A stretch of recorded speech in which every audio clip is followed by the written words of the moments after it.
অল্পের জন্য বড়সড় দুর্ঘটনা হাত থেকে মিলল রক্ষা। একটি টাটা সুমোকে বাঁচাতে গিয়ে রাস্তার ডিভাইডারে ধাক্কা মারল যাত্রী বোঝাই সরকারি বাস। এই ঘটনায় আহত হয়েছে এক শিশু। জানা গেছে, সরকারি বাসটি হিলি থেকে রায়গঞ্জের দিকে আসছিল। কর্ণজোড়া এলাকায় একটি টাটা সুমোকে বাঁচাতে গিয়ে বাসটি ডিভাইডারে ধাক্কা মারে। বিকট আওয়াজ পেয়ে চমকে ওঠে বাস যাত্রীরা। পরে সকলের বাস থেকে নেমে পড়ে। আহত শিশুটিকে হাসপাতালে পাঠানোর ব্যবস্থা করা হয়েছে।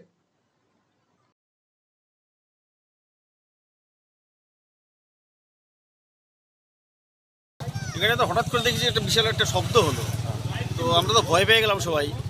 তো গাড়িটা উল্টে যাবে না, এই গাড়িটা হঠাৎ করে একটা মানে বিকট একটা আওয়াজ হলো। আচ্ছা, তো সবাই তারপরে তো সবাই বলছে নেমে যাও নেমে যাও, এভাবে সবাই নেমে গেল।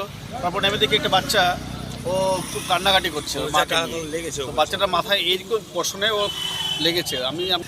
প্যাসেঞ্জার কতজন ছিল? মোটামুটি 40 জন মতো ছিল। মানে ভর্তি ছিল? মোটামুটি সব সিটগুলো সব কভার ছিল সব। কটা নাগাদ হচ্ছে এটা? এটা মোটামুটি ধরুন 20-25 মিনিট হয়ে গেল এখন থেকে।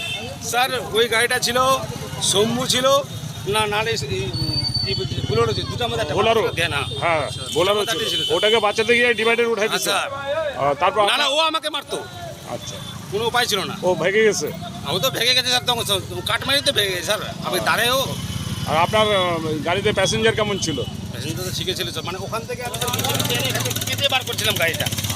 তারপর ডিভাইডার উঠাই দিয়েছে? তারপর না স্যার, এখান থেকে কেটে বার করছিলাম, হ্যাঁ, যে এটা কাটতে কেটে বার করতে তখন ওই দুইটা পিছনে লেগে গেছে, তার জন্য উঠলো না স্যার।